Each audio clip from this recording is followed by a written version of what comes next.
1 and 2 and.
One and 2 and.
One and 2 and.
2 and 3 and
two and.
Right, after all that, here's just a few thoughts about this piece in case they're helpful.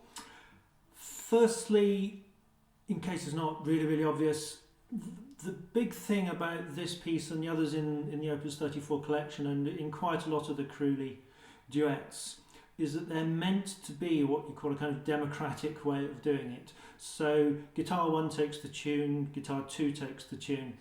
That contrasts with other duets by composers like Ferdinando, for example, where very often guitar 1 keeps the tune throughout the whole piece, guitar 2 keeps accompaniment throughout the whole piece. And basically what that means for you, especially if you're doing guitar 2, is you do have to remember to step forward into that lead role, that kind of melodic prominence. So right at the start, in the Largo, you have the 2 bars where you're accompanying, you're playing the kind of little arpeggio, and then for the 3rd and 4th bars you are stepping forward, and that kind of procedure alternates all the way through the piece. Other quite important thought really, certainly as far as I'm concerned, almost invariably when you hear this piece, I think people play both movements too fast. Largo means broad, and if you hear those semiquavers, those 16th notes in the bass kind of pumping out like it's some kind of march or something like this, then the piece is too fast. I think that the piece should be really quite relaxed, very kind of song-like, very flexible. It's worthwhile pointing out that with the demonstration performance I made for you to play along with, of course I wasn't really injecting any rubato, any flexibility. That's the sort of thing you have to sort out with your duettist. But definitely don't play it kind of mechanically. Do make sure there's lots of kind of give and take. And so the Largo, broad, keep that really quite sort of under control, very song-like. The Rondo is marked, at least in my copy, allegretto poco.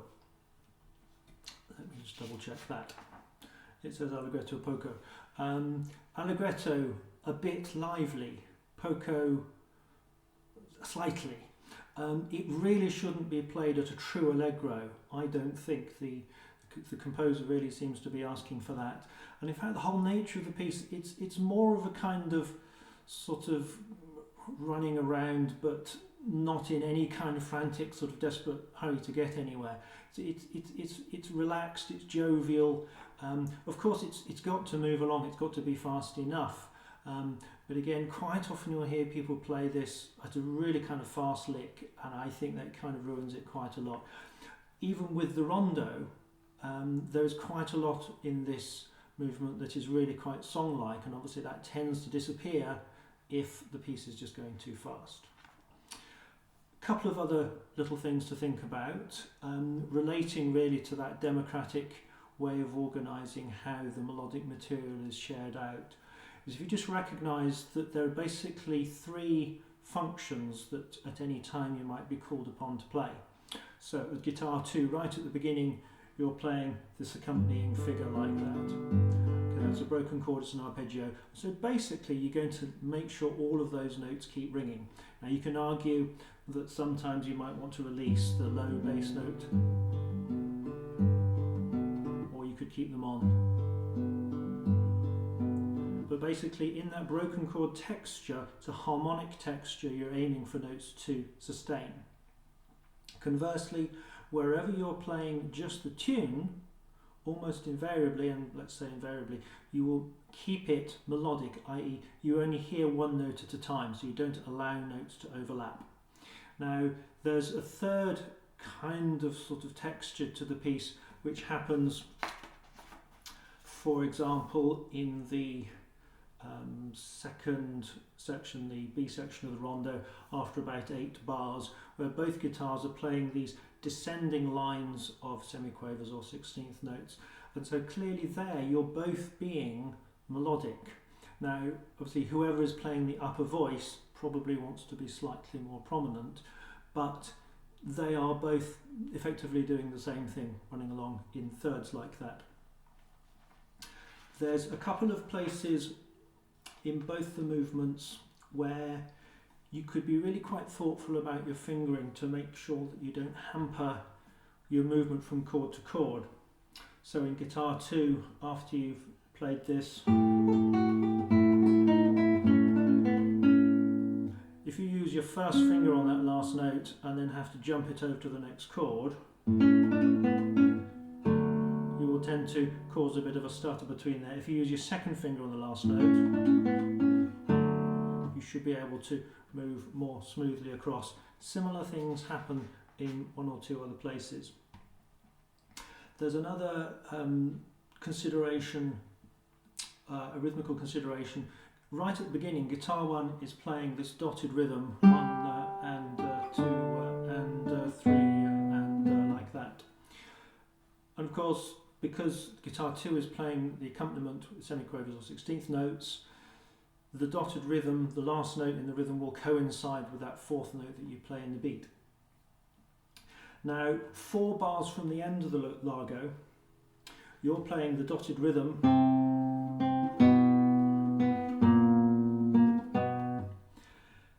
and similarly in the penultimate bar of the Largo.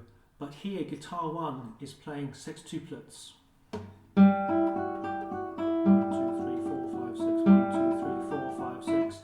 Now, you can do either of these two things. I prefer the second of them, but it's obviously up to you. Guitar 2 can play the dotted rhythm exactly as is written. Or, second option, you can move the last note in the beat, the semiquaver or the 16th note, so that it coincides with the last of the sextuplets in guitar 1. I think that's tidier, but I suggest you make a choice, maybe try it both ways and see which you prefer. But it's the kind of place where it's a good idea if it's thought about and a choice is made, rather than it being a bit of a vague, sort of bodgy, nothing quite like anything sort of moment. Then if we move to the Allegretto Rondo, there are a couple of places in your part where you have another opportunity to make sure that you're not trying to jump fingers. It's going to be in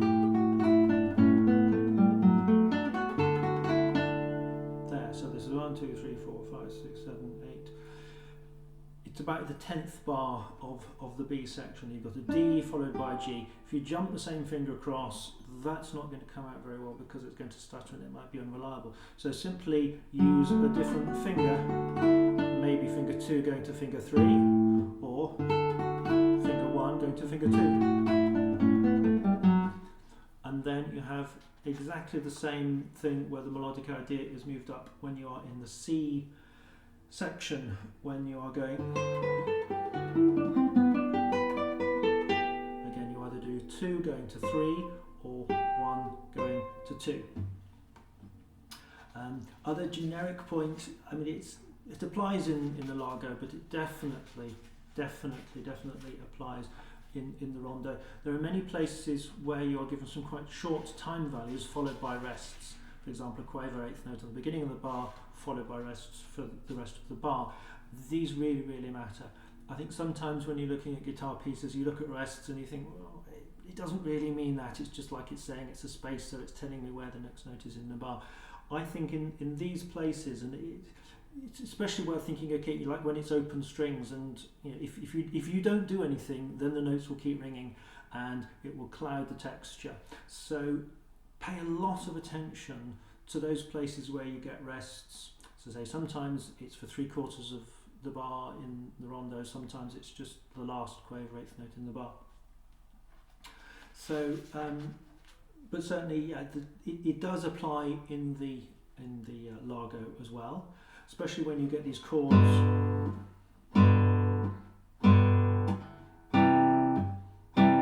Those kinds of things.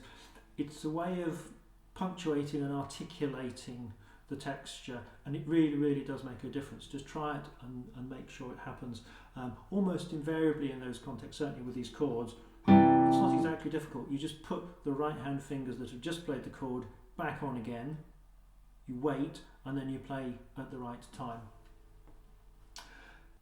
So I think that's around about it. I hope you have a lot of fun with this piece, and I hope you've got something out of this play along version.